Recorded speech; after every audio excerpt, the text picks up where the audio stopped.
graças ao Senhor porque Ele é bom e as suas misericórdias duram para sempre, se renovam a cada manhã, são novas a cada dia. Nós voltamos com o nosso estudo de Gênesis e no capítulo 21, que nós vamos estudar hoje, vai culminar com aquilo que foi prometido a Abraão no capítulo 12, uma descendência, no capítulo 15, no capítulo 16, 17, 18 e 19, e culmina aqui com o nascimento do filho de Sara. Nós vimos aí a questão do capítulo 19 também da destruição de Sodoma e Gomorra.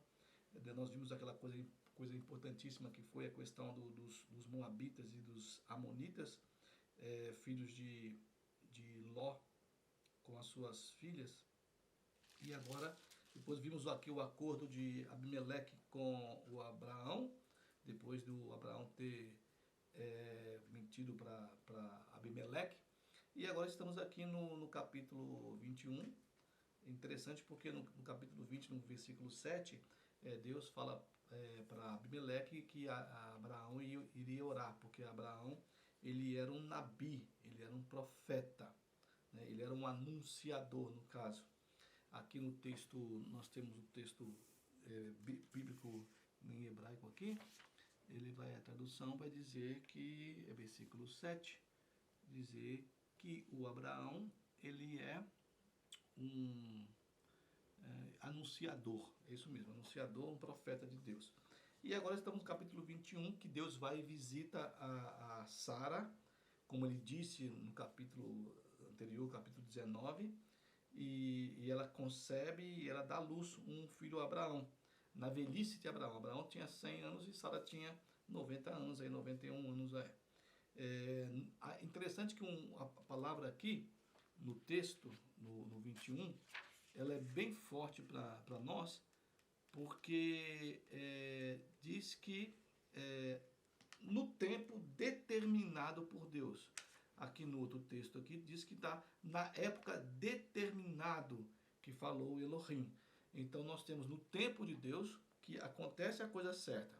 Nós vimos que Deus havia falado com Abraão lá atrás, e aí a Sara vai querer ajudar a Deus, não é isso? Nós brincamos de que Deus precisa de ajuda para cumprir as promessas dele. Então nós somos homens e mulheres queremos ajudar Deus, porque Deus não sabe o que faz. Então a Sara vai intervém naquela situação que Deus tinha um tempo para cumprir a promessa a Abraão. Ela entrega a Agar, a sua escrava, que gera um monte de problema, e depois também vai gerar um filho, o Ismael. E aqui no tempo determinado por Deus. Não é o tempo determinado pelo homem, não é o tempo determinado por Sara, nem o tempo determinado por Abraão. É o tempo determinado por Deus, nasce o filho que Deus havia prometido para Abraão, que seria através da sua esposa Sara. E no 8º dia, o Abraão circuncida o seu filho, com 8 dias. Aí explicamos essa questão da circuncisão no 8º dia. E o Abraão, no verso 5 do capítulo 21, diz que o Abraão tem 100 anos quando nasceu Isaac, seu filho. E deu o nome Isaac, significa riso. E a Sara vai ficar muito feliz também. No versículo 6, ela vai dizer que Deus me deu motivo de riso, que é a mesma palavra de Isaac, é a mesma coisa de riso. E todo aquele que ouvir isso vai rir-se juntamente comigo. Então vai usar um trocadilho aqui da palavra do Isaac de riso. E acrescentou: quem teria dito a Abraão que Sara amamentaria um filho? Pois na sua velhice lhe dei um filho. Lembra que nós conversamos e comentamos sobre a questão da vergonha da mulher que não podia gerar, no caso? E a Sara, então, agora com 90 anos, gera um filho ao seu esposo Abraão, que tinha 100 anos. Aí quando o garoto é desmamado, é interessante porque Sara, hoje nós temos aí uma situação, eu não sei como é que seria essa idade, né, 90 anos, mas parece-nos que o corpo de Sara foi rejuvenescido, porque ela engravida, tem a sua gestação e também depois vai amamentar, porque aqui o texto do versículo 8 diz que foi desmamado o garoto quando era pequeno, geralmente 3, 4 anos ali. E o Abraão dá uma festa, dá um banquete. Aí vem no versículo 9, é interessante porque nós temos algumas traduções. Nessa tradução que eu uso aqui, que é a Revista e Atualizada, nós temos que a Sara, nesse dia do banquete, ela viu o filho da Agar, a egípcia, no caso Ismael, que caçoava do Isaac. Bom, aqui nessa tradução é caçoada, mas em algumas outras traduções não tem isso. Diz que no caso o garoto estava rindo.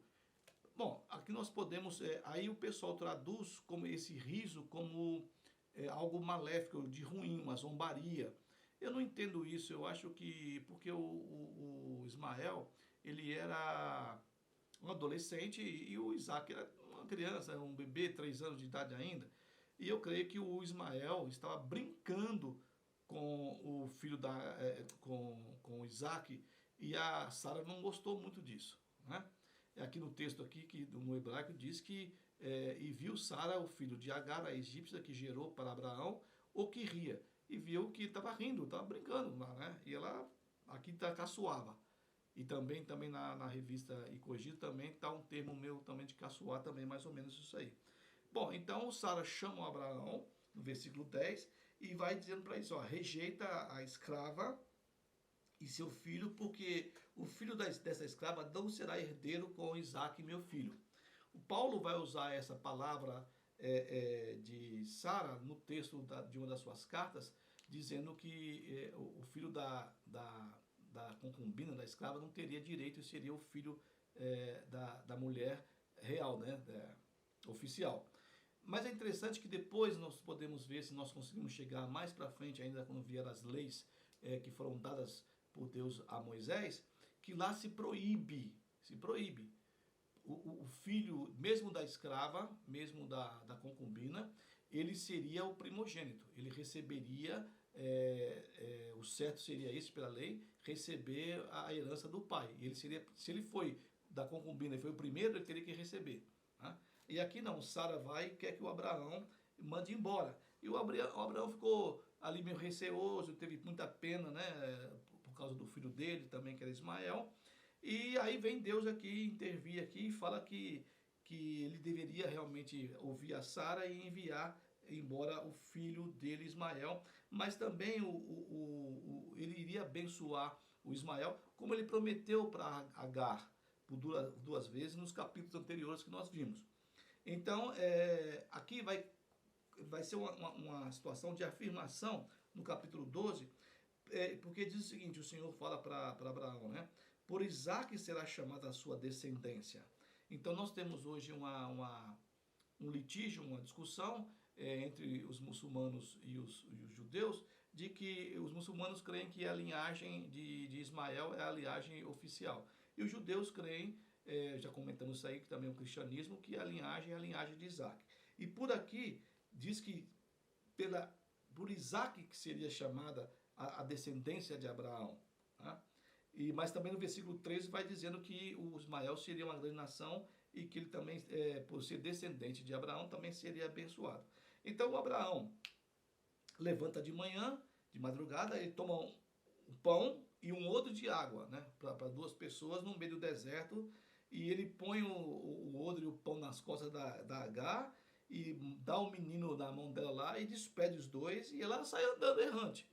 Já é a segunda vez que acontece isso. Na primeira vez ela foge, lembram da Sara, e o anjo do Senhor encontra com ela e manda ela voltar, se humilhar e abençoa a vida dela e do filho dela. E aqui ela diz que ela sai errante pelo deserto de Beersheba, né? Lá embaixo já, quase numa divisa já com o Egito.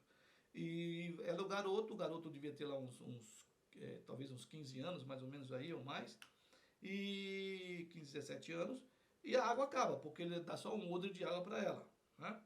E ela vai, então, pega o garoto, o adolescente, coloca ele debaixo de um arbusto, de uma árvore lá, e ela se afasta.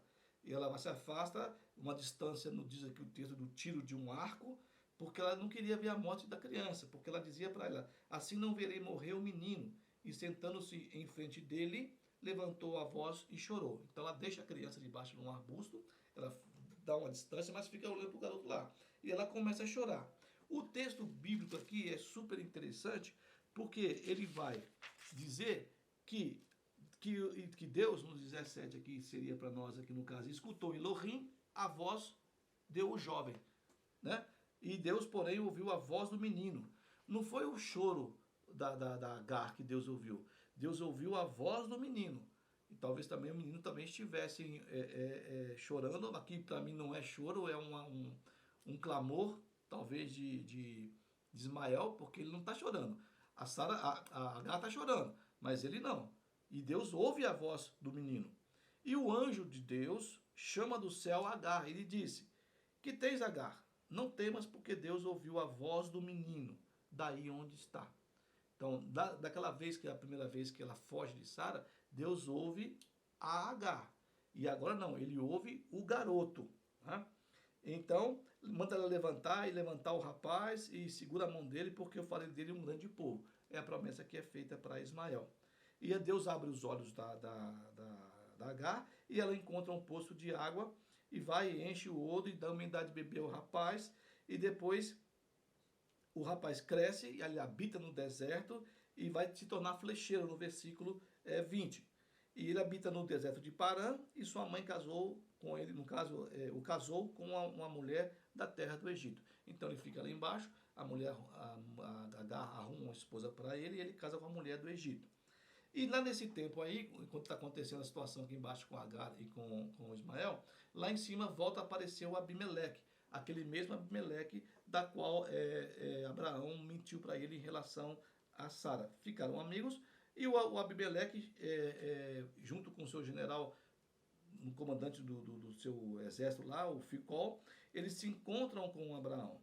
E eles dizem para Abraão: olha, nós sabemos que Deus é contigo em tudo que você faz. Então eles querem fazer uma berite, uma aliança com Abraão, porque sabem, estão vendo como Deus abençoa o Abraão, e eles também não querem estar em briga com Abraão, sendo que Deus abençoa Abraão, que eles sabiam que poderiam até perder. Aí o Abraão aproveita essa relação de berite, dessa aliança, porque o Abimeleque diz que ele não faria mal à descendência de Abraão, e nem também Abraão faria mal à descendência dele, os filhos deles e os netos dele, assim seria, né? E que poderia habitar na terra e escolher o lugar que ele quisesse e habitar ali. E o Abraão, então, aproveita essa oportunidade para repreender o Abimeleque, porque houve um problema de um poço.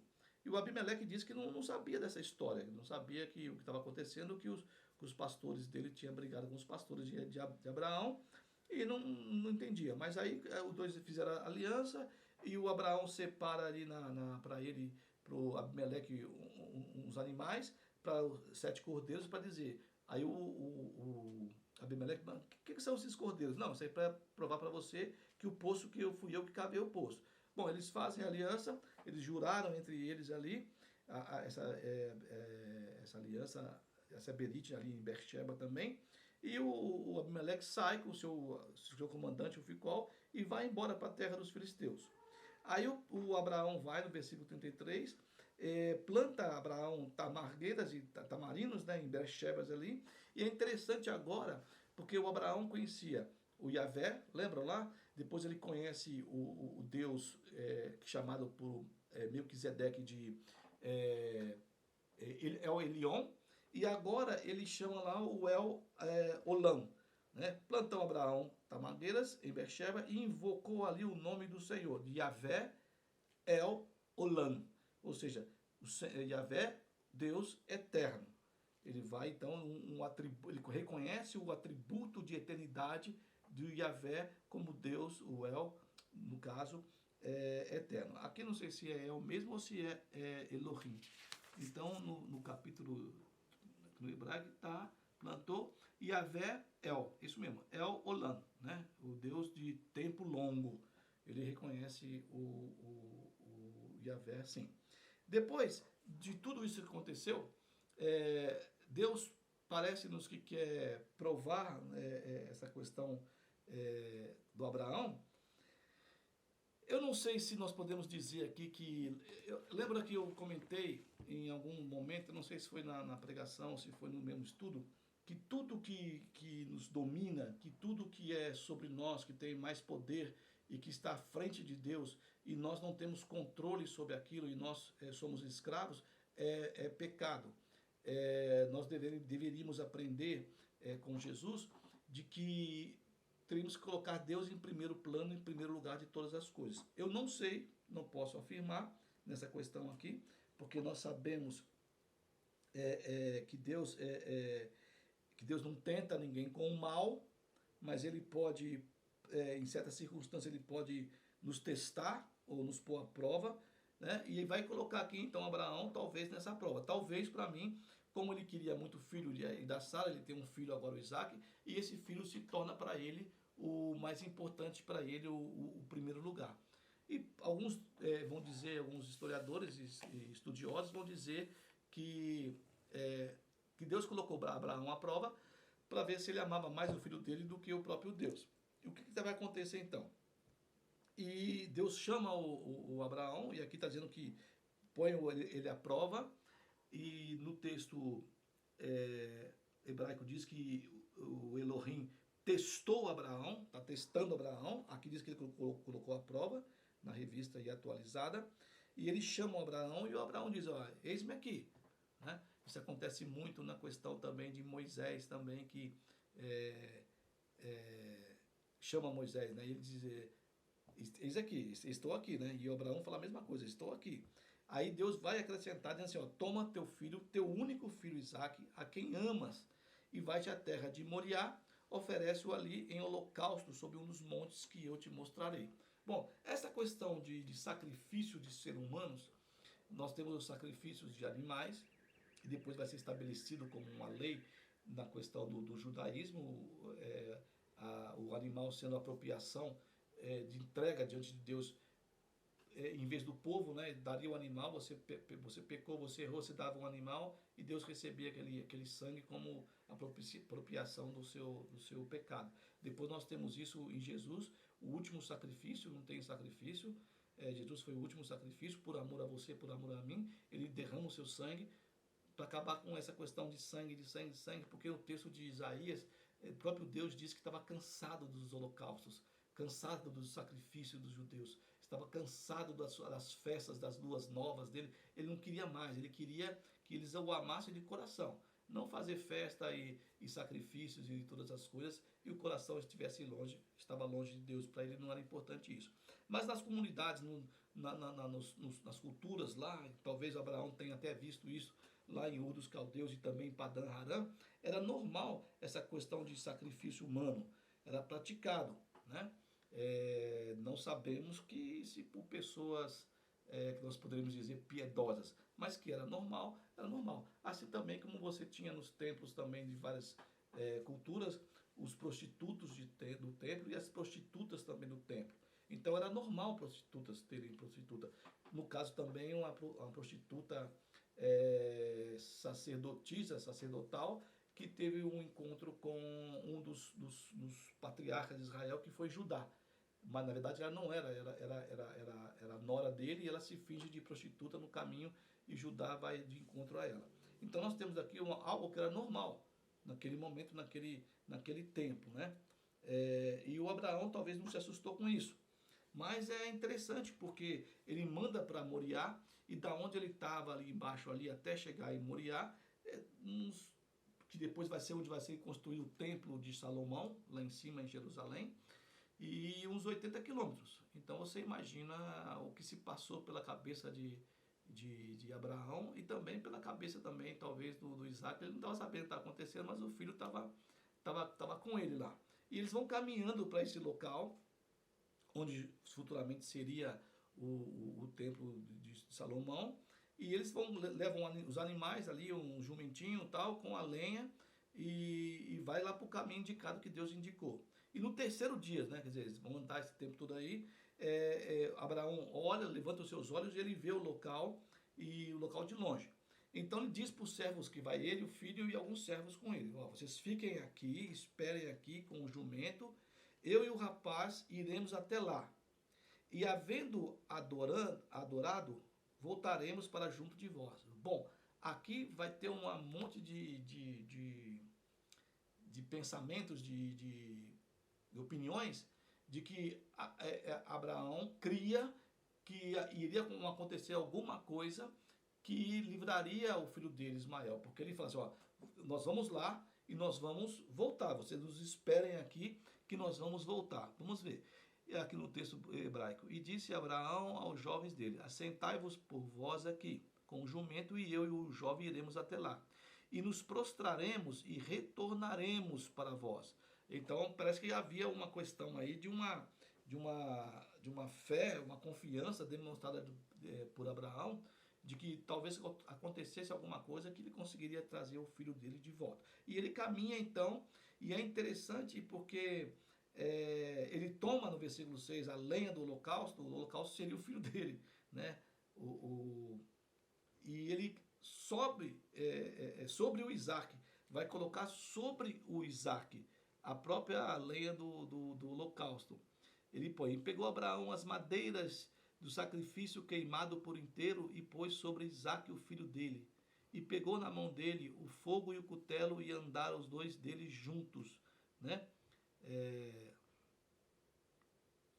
O Olam. O Olam né? Que é o sacrifício, que é essa questão da fumaça subir, né? E eles vão caminhando para o local, né? Aí de repente o filho vai perguntar, o Isaac vai perguntar: pai, nós temos aqui temos o fogo, temos a lenha, né? Mas onde está o cordeiro para o holocausto? O filho vai perguntar. Tem alguma coisa estranha nessa situação aqui, né?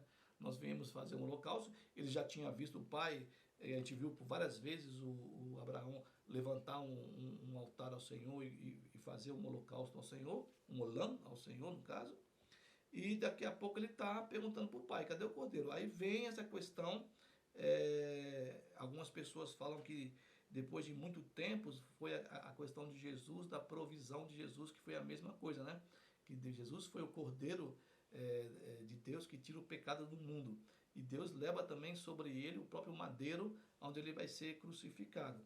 E o Abraão vai dar uma resposta muito interessante para o filho dele, né? A confiança, tanto a confiança de Isaac em Abraão, como a confiança de Abraão em relação a Deus, né? E ele responde: Deus proverá para si, meu filho, o cordeiro para o holocausto. E seguiam ambos juntos. Bom, aí Deus vai prover para ele o holocausto. Ele não falou que ia matar o filho. Aí quando chega no lugar lá que Deus havia designado para Abraão, ele edifica o altar ali e ele põe a lenha e depois ele vai amarrar o filho dele. Eu não sei como é que o filho dele foi tão fácil aceitar isso aí, o pai tranquilamente pegar e colocar ele em cima. E ele dispôs sobre ele, no altar, a lenha, amarra o filho dele e o deita em cima do altar, em cima da lenha.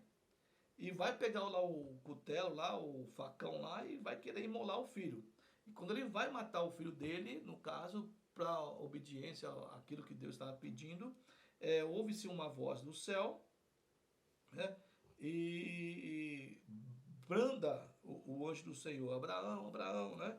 E ele diz a mesma coisa: eis-me aqui.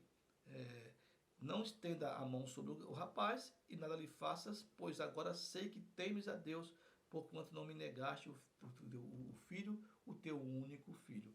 Isso aqui é uma prova mesmo de amor a Deus, e a gente hoje não sei se faria isso, porque não iam prender a gente, nem passa pela cabeça de ninguém pegar o seu filho e sacrificar, mas isso não é pedido por Deus para ninguém. Não se esquecendo que Deus entregou o seu próprio filho, Jesus, para que ele pudesse morrer por nós, né? E o Abraão ergueu os olhos e viu, interessante que ele vê atrás dele, no caso, um carneiro, preso pelos chifres. Ele está lá no meio do mato lá e está preso lá o carneiro lá. E ele pega o carneiro e oferece em holocausto. Então ele vai colocar o nome daquele lugar lá: o Senhor proverá.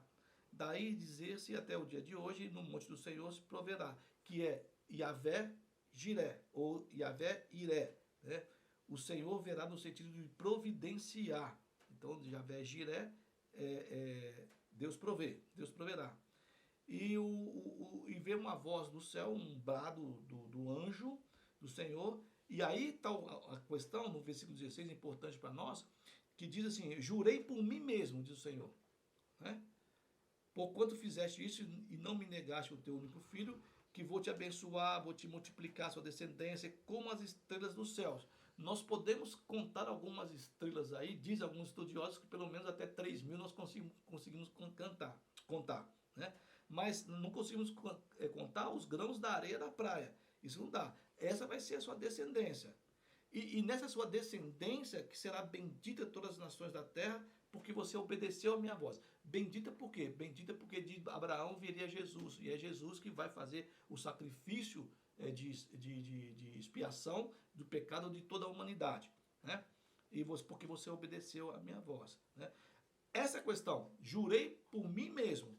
Aí que está fundamentada e firmada a questão da promessa de Deus a Abraão, que é sempre relembrada, né? Essa questão que o pessoal fala que Deus é fiel. Deus é fiel, sim. Deus é fiel à palavra dele. A palavra que foi dada a Abraão naquela vez. Eu juro por mim mesmo, né? Eu juro por mim mesmo, diz Yahvé, que vou te abençoar e tal, tal. Porque você obedeceu. Aí o Abraão volta com os seus servos e vai para Beersheba depois tem as notícias de que o parente dele lá casou, teve filhos, e assim termina o capítulo 22 de Gênesis. Depois nós voltaremos então no capítulo 23, daqui a pouquinho, se Deus quiser. Deus abençoe a sua vida.